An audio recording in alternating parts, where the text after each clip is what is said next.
this talk, the paper I'm going to put in the journal is going to try to condense a couple arguments in my second book into a way that's applicable for practitioners in the field who are trying to judge apologies in criminal contexts.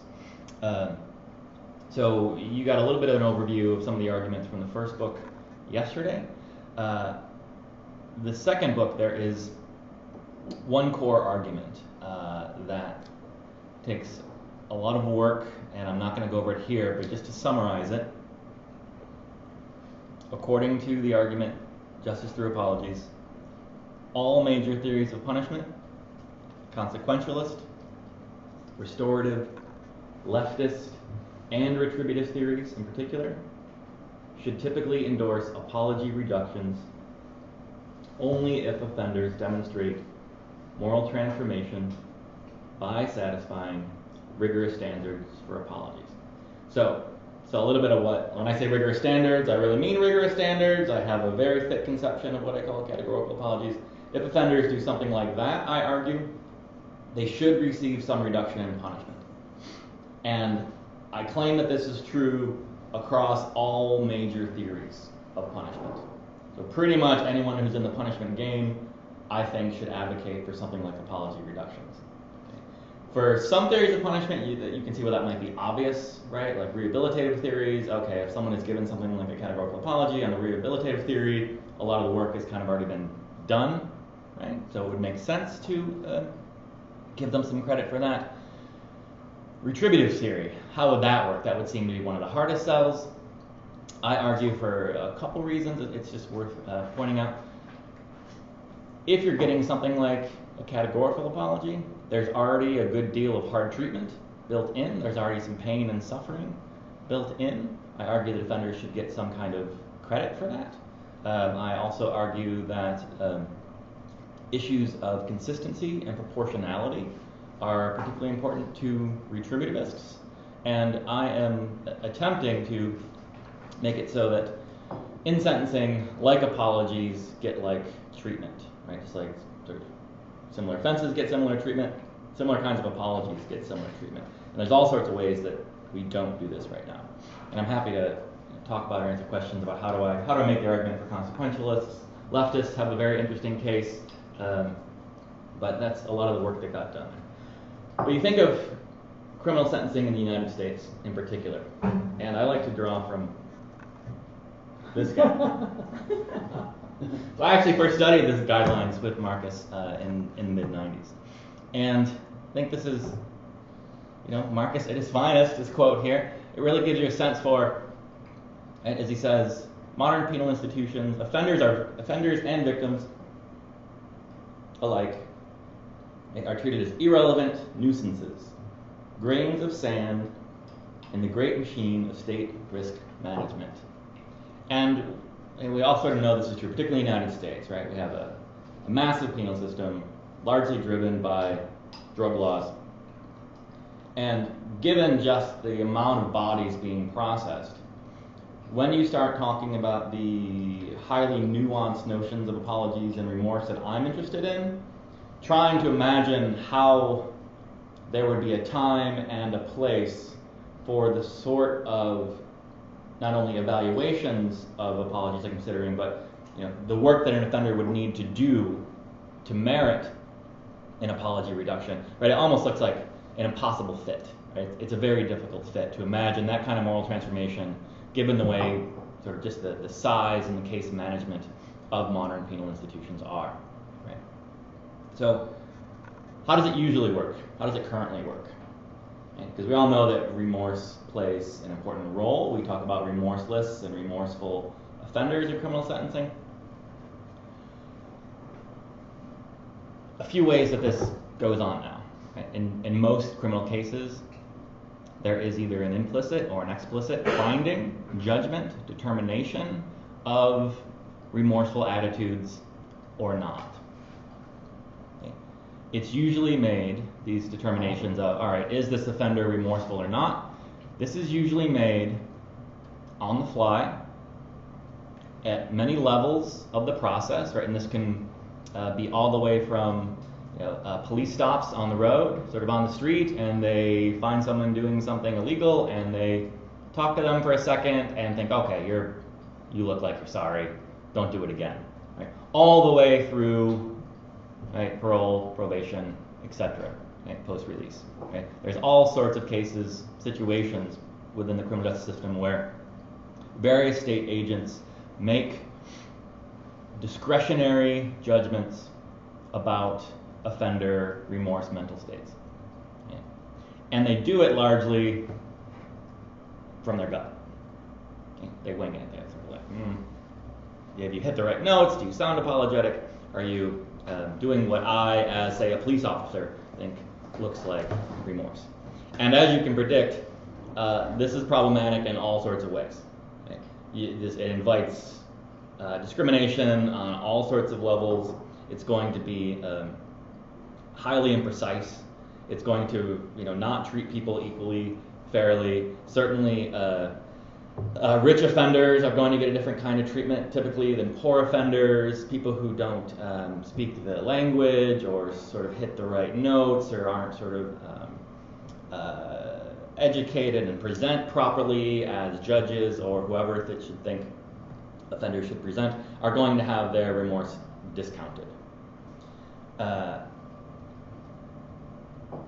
We expect judges, police, etc. to know it when they see it, right? And they don't really have training in this sort of stuff, right? They haven't come to a workshop like this. I mean, even people who study this, we're not even quite sure what we're talking about when it comes to apologies and remorse. It's very complex. So you imagine someone like boots on the ground trying to make these determinations. They don't have a lot of guidance. Also, their judgments about who is remorseful are typically unappealable at various stages, either because there's no appellate process or there's a high degree of deference to sort of the previous reviewer. At various stages this goes on. So you have this unappealable gut reaction, know it when you see it. In the United States in particular, you have a couple other features that just mess with the whole situation. Right? We have a system, largely a criminal system, built around plea bargaining. Something like 90 to 95% of criminal convictions result from guilty pleas rather than jury trials. So this is going to structure how the process unfolds, and it's going to structure it in conjunction with the federal sentencing guidelines. So this is one of the more, there's lots of perverse things in the United States penal justice system. This aspect of the sentencing guidelines is perhaps one of the craziest. So there is a provision, section 3E 1.1, that allows for something like a 30 to 35% reduction in punishment when the offender accepts responsibility, and they define the terms here. All right, so you have this provision in the code, and it looks like, okay, here's an apology-friendly provision in the sentencing guidelines. The sentencing guidelines are in fact trying to give credit for remorse. It was initially read as something of a remorse provision to try to codify and standardize how remorse gets treated. So it looked like, okay, they're sort of doing the right thing to clarify and get proportionality. In fact, what has happened on the ground is that when this provision gets interpreted, acceptance of responsibility is now effectively equal to accepting a plea. If you accept a plea, wink wink, nudge nudge, you have accepted responsibility. If you accept a plea, accept responsibility, you will get this reduction. So, as you all know how pleas go down, you could be, any number of things could be presented to you as a plea offer. Some of them could have little correlation to what you think you've actually done, but you think accepting the plea might be in your interest, and frankly, in many criminal cases, the offenders are poorly advised, to accept the plea. They could think they're completely innocent. They don't even know what they're talking about. You could be innocent, but still it might be a better strategic move to just accept the plea rather than face the risks of going to trial. Right? I mean, this is a powerful prosecutorial device to, right, threaten higher punishments in order to get a plea accepted. And so you could think of yourself as completely innocent, accept the plea, be determined remorseful, and receive the reduction according to the guidelines. Right? So I have a couple chapters on the technicalities of this and how it breaks down in practice, but it's a really perverse aspect of the guidelines. So what I've tried to do is, so you're familiar with these, we went through them a little bit yesterday, is what my project in this last book is to try to get a set of guidelines for various state officials in the process, okay, to evaluate offender remorse. Okay. So you can see how, you can imagine how these would map on, and you can find various places where I've unpacked how these shake down. There's lots of very specific things to criminal context, how these sorts of things play out. One interesting, and I think perhaps the most important thing, reform and redress. If an offender is supposed to get some kind of moral credit for remorse, and if remorse has something to do with not reoffending, if you are, for instance, at a sentencing hearing, and a judge is supposed to determine the extent of your remorse, and they're supposed to make that judgment at that particular moment, right? This creates a real sort of temporal problem for sentencing, because in my view, it's very difficult to judge the quality of an apology until sometime down the road, right? You know, like, all right, you haven't reoffended, you've provided redress, you've done all these things, you've gained credibility as time goes. This is very problematic for a justice system, especially in its current form.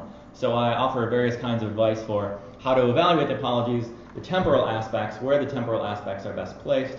I also try to describe who should be doing this evaluation, how to standardize, formalize, how to remove a lot of the biases in the process of evaluating remorse, and to try to give a way that we can take remorse seriously within the justice system that doesn't look like this sort of cynical, perverted way to massage remorse and plea bargaining into this clearly contrary to the spirit of why we should be giving apology reductions. I'm at 13 minutes, so I'm going to stop. But I think we can talk about any of these aspects, but I could also go on forever. So I'm going to stop. Thank you.